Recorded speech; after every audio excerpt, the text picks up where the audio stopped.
안녕하세요. 반갑습니다. 재즈맨 이경구입니다. 네, 이번 시간에는 현석동에 위치한 박종현 씨 작업실에 왔습니다. 안녕하세요. 피아노 치는 박종현이라고 합니다. 반갑습니다. 네, 반갑습니다. 저는 지금 재즈 피아니스트로 활동을 하고 있고요. 2015년에 정규 1집 앨범이 발매된 연주자입니다. 박종현 씨는 지금 재즈 씬에서 아주 활발하게 활동을 하고 계십니다. 본인의 밴드뿐만 아니라 또 다른 뮤지션들의 프로젝트로 참여를 하고 계신데, 네, 우리 박종현 씨는 처음에 음악을 성악으로 시작했다고 알고 있습니다. 아, 예, 맞습니다. 그런데 어떻게 피아니스트로 전향을 할 수 있었는지, 어떻게 그렇게 바꾸게 된 계기가 있을까요? 네, 기기가 있었죠. 네. 사실 저는 성악이 되게 좋아서 시작을 했다기보다 네. 저희 친 누나가 이제 성악을 전공을 했습니다. 그래서 제가 고등학교 때 네. 저희 부모님이 네. 누나 따라서 너도 노래나 해봐라. 그래가지고 고2쯤에 언급결에 이제 시작을 하게 됐습니다. 그런데 이제 운 좋게 20살이 됐을 때 수시로 네. 합격이 운이 좋게. 대학교에? 네. 어. 왜냐면 경쟁률이 낮았거든요. 그래도 네. 예, 뭐 재능이 좀 있으셨나 봅니다. 근데 성악을 하시다가 어떤 계기로? 예. 아, 제가 이제 군악대를 성악병으로 갔는데 네. 제 한 달 고참이 네. 지금 가요 세션을 하는 퍼커셔니스트 이수혁 씨입니다. 아, 이수혁 씨. 예. 네. 예. 그래서 그 형이 예. 이거 반주해 이러면서 리얼북이라는 책을 그때 저한테 이제 주기 시작한 거예요. 군대에서. 네, 군대에서. 그래갖고 저는 코드도 모를 때 그 형 따라서 코드를 배워서 치기 시작하다가. 그럼 이미 피아노는 어느 정도 치고 계셨군요. 피아노는 제가 아주 어렸을 때 8살, 9살 이때 배우다가 끊었습니다. 체르니 한 40 정도? 그리고 나서는 안 배웠는데 군대에서 선임이 갑자기 리얼곡을 줬는데 그 연주를 했다는 말씀이십니까? 아니요. 그 이전에 이제 성악을 고등학교 때 피치 모텔 사정으로 그렇게 시작을 다시 하면서 이제 기본적으로 반주 정도 어릴 때 배운 가닥으로 네. 이제 하면서 조금씩 연습은 했죠. 따로 레슨을 받으신 건 네, 아니고. 근데 뭐 수준이 베토벤 소나타 쉬운 거 뭐 정도? 그럼 어떻게 보면 이수혁 씨가 결정적인 그 어떤 기회를 제공하신 거네요. 맞습니다. 그래갖고 제가 그 퍼커셔니스트 이수혁 씨한테 네. 굉장히 제 진로를 바꾼 어떤 은사 같은 분이죠. 은사라 그러면 좀 너무 거창하지만 어쨌든 되게 제가 좋아하는 형으로 아직도 동네도 그게 몇 살 때입니까? 그게 이제 23살 때입니다. 23살 때 본인이 하던 전공을 놔두고 다른 전공을 간다는 게 네. 특히 기악을 이게 굉장히 쉬운 일이 아닌데 용기가 많이 필요했을 법한데 그때 뭐 이렇게 좀 주저함이나 그런 건 없었습니까? 그냥 난 이걸 해야 되겠다 이런 생각이 바로 들었습니까? 그러니까 마음은 그랬는데 네. 다니던 학교에 네. 과 사무실에 가서 자퇴를 했습니다. 본인 스스로 자퇴를 하시고 네. 그리고 예. 이제 혼자 독학으로 공부를 하다가 네. 안 되겠다 싶어서 개인 레슨도 한 3-4달 받고 시험을 봤는데 또 운이 좋게. 그리고 어느 학교를 가셨습니까? 그래서 이제 동아방송예술. 동아방송대학교 네. 들어가기 어려운 학교인데 운이 좋았습니다. 피아노로. 네, 그렇죠. 뭐 그럼 이제 완전히 확실하게 전환점이 된 것 같습니다. 그럼 이제 학교에 들어가서 열심히 연습을 하시고. 네, 그때가 이제 26살에 학교를 들어가게 됐죠. 그러면 이제 학교를 입학을 해서 네. 그다지 쉽지 않았을 것 같습니다. 왜냐하면 굉장히 치열한 어떤 경쟁이 있는 학교여서 그 사이에서 뭔가 합주도 해야 되고 또 전공 레슨도 받아야 되고 하지만은 그렇죠. 경험이 이제 다른 친구들에 비해서 상대적으로 부족할 수도 있기 때문에 그런 것들을 만회하느냐고 조금 힘들었을 것 같은데 뭐 어려웠던 점은 없습니까? 제가 학교를 26살에 실용음악과로 다시 입학을 했을 때 네네. 상대적으로 현역으로 들어온 어린 친구들에 비해서 저는 합주를 해본 경험도 없었고 그렇죠. 예. 음악을 많이 들은 편도 아니었기 때문에 상대적으로 굉장히 위축돼 있었습니다. 위축돼 있었고 심리적으로? 네. 그리고 문제는 무엇보다도 어렸을 때부터 피아노를 계속 쳐온 친구들에 비해서 피지컬적으로 너무 스킬이 부족했다라는 점이 테크닉이 좀 많이 테크닉적인 부족해서 부분도 굉장히 스스로 자괴감에 빠질 만한 요소였죠. 근데 그런 것들을 그러면 어떻게 극복을 하셨습니까? 뭐 테크닉 안 되니까 심리적으로 불안감이 오고 그리고 남들 앞에서 또 연주를 해야 되는 상황에 그런 어떤 심리적인 것들을 이겨내기 위한 방법들이 있었을 것 같은데 학교를 다닐 때 네. 직접 그 친구가 저를 막 도와줬다기보다 그 친구가 존재함으로 인해서 되게 많은 자극을 받고 파이팅이 될 수 있었던 친구가 있거든요. 근데 네. 그 친구가 이제 지금 활동하는 재즈 피아니스트 김지훈 씨. 지훈 씨가 동아방송대학교를 나왔군요. 예. 근데 이제 지훈 씨 덕분에 너무 많은 자극이 됐고 사실 그 친구한테 많은 질문을 했어요. 많이 물어보고. 아, 그러면 어떻게 보면은 이제 같이 학교를 들어간 동기 학생에게 개인적으로 도움을 많이 받으신 거네요. 그렇죠. 근데 이제 그 친구는 그때 나이도 어렸고 저보다. 그렇지만 뭐 저는 자존심이고 뭐고 궁금한 거를 견딜 수가 없어서 그 친구는 너무 잘 쳤기 때문에 궁금한 걸 다 물어보고 다 물어보고 와서 연습하고 밤새도록 연습하고. 그리고 사실 뭐 가장 저한테 큰 도움이 됐던 거는 피지컬적인 거를 키우기 위해서 그냥 스케일 연습을 많이 했던 게 스케일 연습. 그러면서 어느 정도 자신감이 붙고 피지컬적으로 어느 정도 음.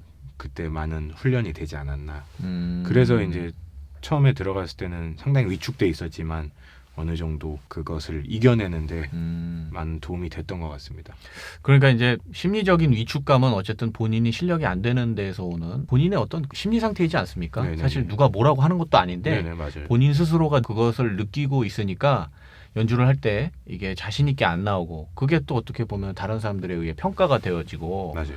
이제 그런 상황이 반복되면은 사실 학교를 다니면서 이게 학교 생활이 쉽지 않습니다. 그런데 그거를 이겨내기 위해서 이제 동료 친구에게 도움을 받으시고 또 열심히 연습하시고 기본적으로 스케일 연습을 많이 하셔서 테크닉적으로도 향상을 시켰다. 뭐 이런 말씀이신 것 같은데 그러면은 이제 이 영상을 보시는 분들이 아마 그럼 그때 어떤 연습들을 구체적으로 했었는지 좀 궁금해하실 것 같습니다. 그래서 혹시 효과적이었던 연습 방법이 있다면 소개를 해주실 수 있을까요? 일단은 저는 네. 남들보다 늦게 시작했다라는 것 때문에 상당히 위축돼 있었지만 그걸 이겨내기 위해서 이 연습 저 연습을 다 해봤지만 가장 지금 생각했을 때 가장 도움이 됐던 거는 즉흥 연주를 하는 연습을 하기 시작했는데 그게 이제 마냥 아무런 거를 치는 거라기보다 네. 반주를 하면서 제가 스캣을 한 후에 스캣의 라인을 피아노로 옮기는 연습을 했습니다. 네. 그러니까 저의 고민은 그거였어요. 어떤 재즈곡을 접했을 때 네. 손으로는 내가 원하는 멜로디 라인이 즉흥 연주가 나오지 않는데 입으로는 나온다는 거였죠. 그러니까 스캣은 됐었거든요. 네. 그래서 그거를 입으로 나올 수 있는 예쁜 멜로디 라인을 손에 적용하는 연습을 했습니다. 그거를 한 1년 했어요. 당연히 모두들 하는 여러 재즈 피아니스트들 대가들의 음악들을 듣고 그거를 흉내를 내고 네. 트랜스크립션을 해서 똑같이 쳐보고 네. 똑같이 친 후에 그 라인을 조금 더 발전시켜서 더 다른 라인으로 진화를 시키고 그러니까 이런 연습들은 당연히 해야 하는 연습이라고 생각을 합니다. 당연히 해야 하는 연습이라고. 그 어떤 뮤지션을 그러면 많이 영향을 받으셨습니까? 초반에는 네. 제가 되게 좋아했던 피아니스트는 키스 자렛이었어요. 키스 자렛. 예. 근데 사실은 키스 자렛은 지금 들어도 쉽진 않거든요. 어렵죠. 네. 근데 키스 자렛이 어렵게 치면은 정말 어려운데 프리 재즈도 했던 분이죠. 그렇죠. 근데 아름답게 치는 거는 또 듣기는 되게 쉽거든요. 그렇죠. 키스 자렛의 발라드 앨범이라든가 이런 거는 너무 아름답기 때문에 그냥 그런 걸 들으면서 되게 선율적으로 좋아했습니다. 아름다운 멜로디 라인을 그냥 되게 좋아했던 것 같아요. 그래서 그냥 그것을 듣고 따라치고. 그리고 뭐 또 한 가지 있다면 뭐가 있을까요? 또 한 가지는 큰 역할을 했던 것 중에 하나는 전 안성에서 이제 학교 앞에서 자취를 했는데 이제 주말마다 버스 타고 서울로 올라가서 서울까지 와서 서울에 있는 재즈 클럽들을 돌아다니면서 잼 세션 하는 곳을 찾아다니면서 잼 세션 이제 잼에 참여를 하기 시작했죠. 근데 이제 그러기 시작하면서 좀 더 좋은 귀를 갖게 된 것 같습니다. 그게 무슨 말씀이냐면 연주라는 거, 재즈라는 거는 혼자 하는 음악이 절대 아니거든요. 그렇죠. 그러니까 저 혼자 골방에 틀어박혀서 많은 연습을 한다고 해서 그게 완벽해지진 않고 많은 사람들과의 다른 뭐 드럼이나 베이스나 관악기 연주자들과의 서로의 앙상블, 합을 중요시하기 때문에 잼 세션에 가서 서로 부딪혀 보면서 남의 소리를 듣고 제가 그거에 반응하는 것들 그리고 여러 사람들과 함께 했을 때 이 사람 저 사람마다 다 다른 타임필과 그렇죠.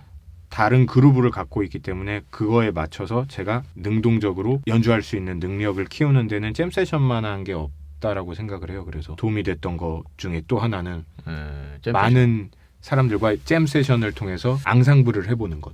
그 잼 세션을 갈 정도가 되려면 사실 이제 초보자분들은 스케일 연습도 할 수 있고 뭐 입으로 스케일까지 할 수 있고 하지만 엄청난 용기가 필요할 것 같습니다. 본인 스스로 어떤 자신감이 어느 정도는 준비가 되어 있는 네. 상태. 그러니까 내가 오늘은 이 정도는 할 수 있을 것 같아라는 어떤 그런 좀 확신이 있어야 다른 사람들 앞에서 연주할 수 있는 게 좀 편해지지 않습니까? 네. 근데 그 상황이 아니고 그냥 준비가 안 돼 있는 상황이라면 갔다가 그냥 연주도 못 하고 오는 경우가 태반이겠죠. 그렇죠. 저도 어떤 날은 가서 다른 잘하는 피아노가 아, 보인다 싶으면은 그냥 이렇게 슥 뭐 하나 이렇게 집으로 보이다가. 페이드아웃 하고 이런 것도 많이 했는데 제가 한 가지 팁이랄 수도 있지만 그날 한 곡만 하겠다는 마음으로 한 곡. 그 한 곡만 연습을 하는 겁니다. 그 연습을 한다는 게 그냥 무작정 리얼북이나 이런 코드 악보를 펴놓고 무작정 나의 손버릇대로 연습을 한다기보다 그냥 어떤 그 한 곡만 유명한 뮤지션의 버전을 트랜스크립션을 해서 외워버리는 거죠. 외워버린 후에 그냥 그것을 잼 세션에 가서 연주하겠다라는 마음으로 가보는 거죠. 근데 뭐 외워서 내가 그걸 그대로 하겠다 그래도 사실 그대로 안 나오지 않습니까? 네, 절대 그대로 안 나오고요. 본인의 것과 섞여 나오거든요. 그러니까 한 곡만 하겠다라는 마인드로 난 오늘 이 한 곡만 어떻게 잘해볼 거야 라는 마인드로 이렇게 가시면은 그래도 좀 곡 선정도 되게 중요한 것 같습니다. 그래서 왜냐면 제 경우는 이제 미국에 있을 때 잼 세션 가면 우리 뭐 할까 그러면 제가 하고 싶은 거를 했는데 저쪽에서 그거 말고 딴 거 하자 그럼 도망치세요. 그렇게 되면 오늘 준비한 게 그냥 아무것도 나가요. 못하고 그럴 때 집안에 우환이 있다고 도망치시길 바랍니다. 제가 준비해간 걸 하려고 그랬는데 앞에 연주자가 먼저 해버려갖고 뭐 이런 상황이 벌어질 수도 있어서 이런 거는 이제 정말 어쩔 수 없는 네. 천재지변에 가까운 게 아닌가. 네. 정현 씨 이제 그 스케일 연습법 한번 소개 부탁드리겠습니다. 네, 저 같은 경우는 제가 이제 클래식을 오래 한 편은 아니었고, 근데 사실 재즈에서는 피아노는 왼손으로는 초반에 이제 화성을 잡는 컴픽 역할을 많이 하고 오른손으로 이제 뭐 많은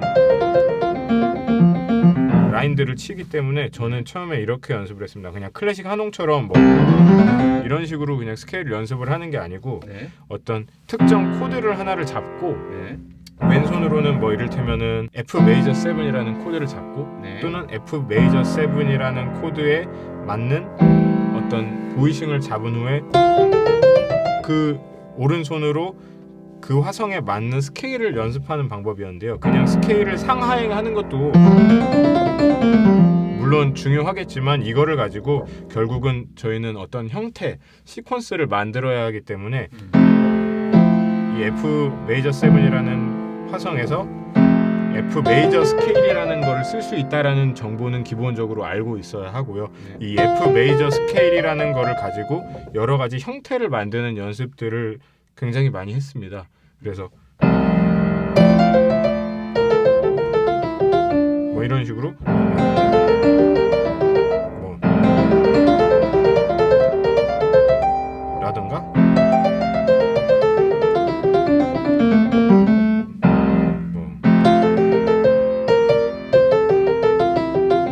그러면 이제 F 메이저 코드를 누르시고 네. 조금씩 움직여 보면서 네.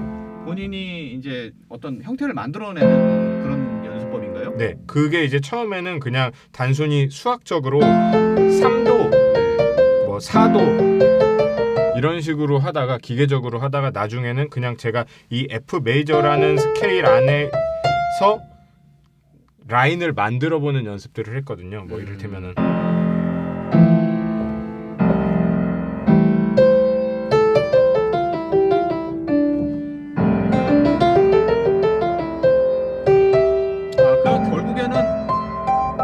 연습을 다 했다면 네. 이렇게 앉아서 어떤 형태를 만드는 연습을 또 따로 해야 된다는 그런 말씀이신 거죠? 네, 저는 그렇다고 생각을 해요. 그러니까 일단은 스케일은 피지컬적으로 당연히 갖춰져 있어야 되는 거고 이제 그 스케일을 가지고 어떤 형태를 만든다거나 수학적인 어떤 뭐 인터벌 음정을 가지고 이런 것들까지 좀 어느 정도 익숙하게 됐다면은 그거를 가지고 하나의 스케일을 가지고 멜로디를 만드는 연습들도 굉장히 재미있을 거라고 생각을 합니다.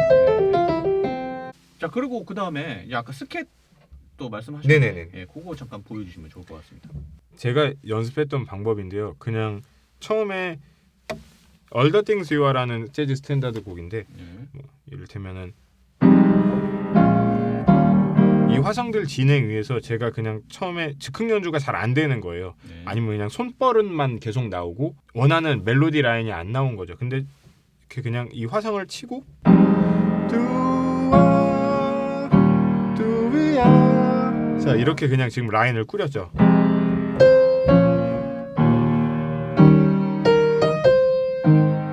그냥 이거를 치는 연습들. 근데 처음 이렇게 노래를 하면은 굉장히 멜로디컬하게 즉흥 연주 라인을 입으로는 나올 수가 있는데 손으로는 이제 손버릇밖에 안 나오는 거죠. 막 이런 식으로.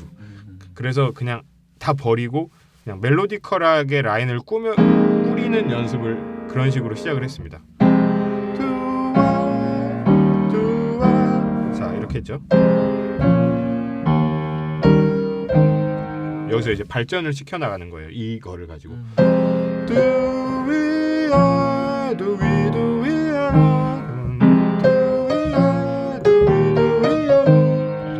근데 지금은 제가 부른 게 이렇게 칠 수가 있지만 처음에는 제가 부른 거를 피아노로 치는데도 상당히 포지션 위치를 찾는데 한참 걸렸습니다. 근데 이제 그게 점점 많아지다 보면은 제가 부른 라인들을 건반 위에서 손으로 표현할 수가 있게 되거든요. 두위야 두위두위야 우두위 두위야 두위두위라 두두위 이런 식으로 네. 이런 연습들을 이제 처음에는 했었던 거예요. 굉장히 쉽게. 근데 이제 점점 이게 어려워지면은 시간이 지나면 더 복잡한 멜로디 라인들을 두피야 우베라 두위 두피야 우두루두루비 두빠바바라 두두비라도 그러면 두피야 따라두루바루바라테라두루비라도 이런 식으로 점점 어렵게 이제 발전이 돼 나가는 거죠. 근데 처음에는 되게 단순하게 했어요. 아까 처음에 했던 것처럼 뭐 이런 식으로. 자 그러면 이제 피아노를 연주를 하시는 분들 굉장히 많지 않습니까? 네네. 그리고 뭐 다른 악기들 뭐 베이스나 색소폰 이런 경우도 악기를 배움과 동시에 어떤 문제에 부딪히냐면 이 화성학에 대해서 알아야 한다는 어떤 이걸 모르면 내가 왠지 안 될 것 같고 이거를 알고선 악기를 배워야 될 것 같은 그리고 또 학원 가도 또 화성학을 배우라고 또 이제 이렇게 권하는 경우가 많기 때문에 네네. 이 화성학에 대한 궁금증을 많이 가지시는 분들이 대부분인데 악기를 배울 때 화성학을 반드시 해야 된다고 생각하십니까? 아니면 어떻습니까? 화성학을 알고 시작하는 게 좋을까요? 아니면 그냥 모르면 모르는 대로 그냥 일단 연습하고 이 어떤 화성학을 알고 있는 게 악기 연주하는 거에 어떻게 도움이 될까요? 그러니까 리드쉿을 보고 그냥 악보대로 연주하는 음악이라면은 화성학을 모른다고 해서 못할 거라고 생각하지는 않습니다. 네. 그런데 이제 문제는 저희가 이제 재즈라고 하는 네. 장르나 네. 또는 가요나 팝 이쪽에서도 즉흥 연주를 필요로 하는 부분들이 있습니다. 그런 거를 하고 싶다면은 화성학을 공부를 하셔야 된다고 생각을 하는 게 모든 음악에는 네. 하모니라는 게 존재합니다. 그렇죠. 예. 화음이라는 게 존재하기 때문에 네. 근데 그 화음에 맞는 사운드를 연주를 할 수 있으려면은 당연히 그 화성이라는 걸 알아야 하고 그 화성에 A라는 화성이 있을 때 A라는 화성에서 사용할 수 있는 라인은 정해져 있기 때문에 네. 만약에 이 A라는 화성인데 B라는 멜로디 라인을 분다면은 서로 부딪히게 됩니다. 그렇죠. 근데 그런 거를 모르고 그냥 필로 할 거야. 이렇게 되는 건 분명히 한계가 있을 수밖에 없다고 생각을 하고요. 만약에 진짜 그냥 악보대로 나는 악보에 나온 것만 불 거야. 라고 한다면은 화성학을 몰라도 연주하는 데는 지장이 없겠죠. 만약에. 그러니까 이제 악보에 나와 있는 것만 그냥 연주를 하려고 하는 사람한테는 화성학이 필요 없겠지만 네. 솔로를 하거나 임프로비제이션을 하려고 하는 사람한테는 화성학이 필요하다. 네. 이런 말씀이시죠. 그렇게 생각합니다. 그러니까 저 피아노 같은 경우는 사실 이제 대리 코드를 처음에 또 이제 많이 관심을 가져 하시는 분들이 있지 않습니까? 네. 그런 분들한테도 제가 생각했을 때는 알고 접근하면 안 다음에 연주를 할 수 있겠지만 근데 이게 과연 반드시 공부를 해야 되는 것인가 이제 그런 질문들이 들어왔었었는데 그런 부분에 있어서 그러면은 이제 반반이네요. 해도 되고 안 해도 된다. 근데 네, 본인이 원하는 음악의 스타일에 맞춰서 안 하셔도 상관이 없는 음악의 장르라면 안 하셔도 되지 않을까. 그럼 하지만 재즈를 한다면 화성학은 반드시 해야 된다. 네. 그리고 만약 제가 말씀드린 대로 클래식이나 네. 그냥 악보를 보고 연주하는 거에 스스로 만족을 하시는 분이더라도 화성악은 알고 있다면은 훨씬 더 능수능란한 연주를 하는 데 있어서 반드시 도움이 될 겁니다. 그러니까 이제 우리가 연주를 할 때 본인이 가진 능력이 뭐 예를 들면 화성학을 제가 완벽하게 알고 있는데 화성학은 이만큼이라고 가정을 하고 악기의 테크닉 능력은 요 정도밖에 안 되는데 또 듣는 능력도 그다지 좋지 않다면 이 나머지를 키우기 위해서는 어떤 도움을 받을 수 있는 포인트가 필요한데 저는 그 부분이 화성학이 될 수 있다고 생각합니다. 그래서 우리가 연주를 좋게 하려면 사실 테크닉도 이만큼이 올라와야 되고 네. 귀도 이만큼 올라와야 되고 그래서 어떤 동등한 위치에서 이게 밸런스가 잘 맞았을 때 우리가 좋은 연주를 할 수 있다고 생각을 하는데 초반에 이제 화성학을 많이 아시는 분들은 어떻게 보면 장점을 많이 갖고 있을 수 있다고 생각하는 게 내가 귀로 안 들리지만 이 이론을 통해서 미루어 짐작할 수 있는 거죠. 맞아요. 예. 그리고 아 여기서 뭐 플랫 7도로 가라고 그랬고 아 그렇게 하면 이런 소리가 난다고 했었지라는 거를 개념을 이해를 하고 소리로는 모르겠지만은 일단 알고 있다면 뭐 또 시도해 볼 수도 있고 네, 맞습니다. 예, 그러면서 이제 내 귀도 점점 올라갈 수 있고 뭐 또 그렇게 연습을 하다 보면 테크닉도 좋아지고 그래서 결국에는 화성학이 정말로 내가 잘 하고 있었다면 나머지 것들의 실력을 이렇게 끌어올리는데 굉장히 효과적이라고 생각을 합니다. 자, 그러면 또 이제 많은 질문들. 연습을 하는데도 왜 안 느냐 내 실력이. 아, 이런 분들 계십니다. 뭐 특히 이제 취미로 하시는 분들 난 연습 열심히 하는 것 같은데 실력이 안 는다. 뭐 그분들을 위해서 좀 해주실 말씀이 있으실까요? 저도 지금 활동을 하는 뮤지션으로서 저의 실력을 더 늘리기 위해서 매일 연습을 하거든요. 그렇죠. 매일은 못할 수도 있지만 네네. 어쨌든 계속 연습을 해 나가는 입장에서 항상 저희도 그렇게 생각을 해요. 아, 연습해도 왜 이렇게 안 늘지? 연습해도 왜 이렇게 안 늘어? 근데 않는 게 아닙니다. 사실은 연습을 해서 안 는다는 거는 느낌이지 조금씩 늘고 있다라고 생각을 하고요. 그리고 확 느는 게 느껴질 정도로 하시려면은 연습을 많이 하셔야 될 거예요. 아, 내가 늘고 있구나라고 느낄 때쯤에는 하루에 12시간씩 피아노 쳤거든요. 그 정도 하니까 느는 걸 좀 느끼더라고요. 근데 하루에 3시간, 4시간씩 칠 때는 뭐 한 달, 2달 한다고 해서 느는 게 느껴지지 않고 2년, 3년 지나면 그렇게 하루에 2-3시간씩 해도 내가 이만큼 올라왔구나, 내가 이만큼 올라왔구나라는 걸 느끼는 것 같아요. 근데 만약에 이제 아니다! 그래도 아니다! 아니라고! 막 이렇게 생각을 하시는 분들은 연습 방법에 문제가 있을 수도 있다라고 생각을 합니다. 그리고 이제 저 같은 경우는 어떤 하나의 포인트를 딱 놓고 목표를 딱 정하는 거죠. 그러니까 너무 다각도로 많은 거를 한 번에 이루려고 하지 마시고 이를테면은 하나의 보이싱, 얼터드라는 보이싱 하나만 12키로 올해 안에 끝내야지. 그 목표만 일단은 이루시려고 노력을 하는 겁니다. 여러 가지 목표를 동시다발적으로 이루기는 사실 힘들거든요. 정말 연습을 많이 하지 않으신다면은. 그러니까 그냥 일단은 본인이 하고 싶은 거 하나만 딱 목표로 잡으시고 그것만 일단 연습을 하시는 게, 그러니까 뭔가 이렇게 목표를 딱 놓고 연습을 하시는 게 아무래도 큰 도움이 될 것 같아요. 그러니까 하나 목표를 정해서 네네. 꾸준하게 해라. 네네. 그런 말씀인 것 같은데 저는 이제 좀 첨언을 하자면 연습을 하면서 이 수치화를 시키는 게 굉장히 중요한 것 같습니다. 그러니까 뭐 스케일 다들 연습하지 않습니까? 하지만 이 스케일을 내가 오늘 160에서 연습할 수 있었다면 내가 이번 주말까지 240까지 또 돌아갈 수 있게 이렇게 연습을 한다고 목표를 정하고 매일 10씩 올리는 거죠. 내가 목표치까지 연주가 가능하게 된다면 그건 누가 봐도 명백하게 실력이 늘었다고 이야기할 수 있지 않습니까? 이렇게 수치화 시키는 게 중요한 이유가 뭐냐면 어떤 연주를 할 수 있는지 내지는 또 내가 필요한 게 무엇인지 이런 것들을 정확하게 파악을 할 수 있기 때문에 더 효과적으로 연습을 할 수 있다고 생각합니다. 그래서 뭐 스케일이면 스케일 아니면 톤이면 톤, 코드면 코드 이렇게 목록을 이렇게 만드셔서 이렇게 수치화를 시키시고 하나씩. 그렇죠. 그리고 어떤 기간도 굉장히 중요한 것 같습니다. 네, 맞아요.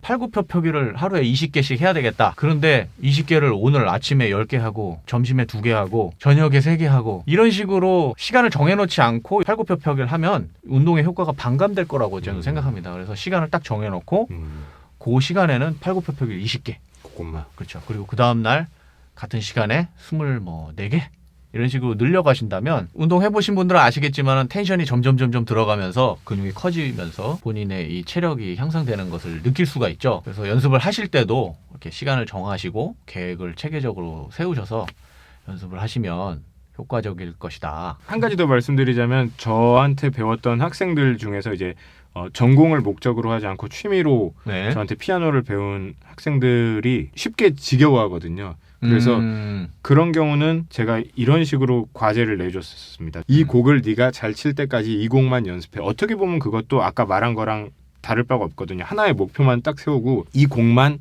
내가 6개월 안에 능수능란하게 불 수 있도록 연습을 해야지 라고 한다면은 6개월 연습해서 그 곡을 능수능란하게 불 수가 있게 되겠죠. 그렇죠. 그러면은 나는 근데 이 곡만 할 줄 알지 다른 거는 아무것도 못해가 아니고 이 곡을 연습하면서 그냥 모든 피지컬적인 부분이나 이 곡을 연습하면서 공부했던 화성적인 부분이나 이런 것들이 이제 그냥 따라온다고 생각을 합니다. 굉장히 거시적으로 보시고 큰 나무를 보지 말고 숲을 보는 거죠. 네. 굉장히 짧게 보시면은 되려 되게 조급하고 왜 안 늘지 이런 생각을 더 갖게 되실 것 같고요.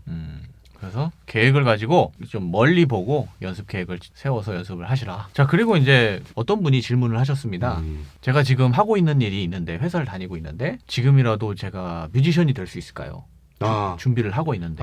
그래서 지금 뭐 어떻게 보면 박종현 씨도 이제 노래를 하다가 피아니스트가 된 건데 네. 뭐 이분도 음악을 지금 쭉 어떻게 보면은 연습을 하고 계시고 하지만 다른 일을 하고 계시는데 뮤지션이 될 수 있을까 이런 어떤 질문을 해오셨습니다. 그래서 그 부분에 대해서 어떻게 생각하시는지 뮤지션이 될 수 있는지. 진짜 좋아한다면 하세요. 아, 근데 알아두셔야 될 거는 꼭 있는 거죠. 본인이 원하는 프로 뮤지션이 되기까지는 긴 터널을 지나야 합니다. 정말 긴 터널을 지나야 합니다. 그렇죠. 여기서 긴 터널이란 되게 많은 거를 함축적으로 내포하고 있고요. 회사에 다니신다고 했잖아요. 네. 회사에 다니신다면 어느 정도 안정된 수익이나 반복되는 생활이지만 분명히 안정된 생활을 하고 계실 거란 말이에요. 그런데 본인이 원하는 프로 뮤지션이 되려면 그 모든 것을 포기하고 내려놓고 긴 혹독한 수련을 하셔야 될 겁니다. 만약에 그것까지도 본인이 감수할 수 있을 정도로 이걸 사랑한다, 너무 하고 싶고 나는 꼭 해볼 거야 라고 한다면은 도전하는 것도 나쁘지 않다고 생각을 합니다. 그렇지만 제가 말씀드린 부분들은 내려놓아야 하는 부분들이 분명히 있다라는 거죠. 뭐 일반적으로 봤을 때는 얻는 게 있으면 잃는 것도 있다. 하지만 그 얻는 것에서 즐거움이 내가 정말 크다면, 이렇게 된다면, 그렇죠. 잃는 부분에서 내가 손해를 보고 그리고 좀 힘들더라도 참을 수 있다면 한번 도전해 보시라. 네. 이제 뭐 이렇게 결론을 내주신 것 같은데, 맞습니다. 외국에도 이제 뭐 낮에는 슈퍼마켓 가서 일을 하고 저녁에는 클럽에 가서 연주하고 그러다가 어느 순간 갑자기 유명해져서 돈을 이렇게 벌게 되고 이런 분들도 꽤 계십니다. 근데 또 그렇지 않은 경우들도 많기 때문에 잘 된다라고 생각을 하면서 그것만 보고선 또 시작하기에도 그렇죠. 보증이 되지가 않기 때문에 위험 요소가 좀 네. 있습니다. 그죠? 예.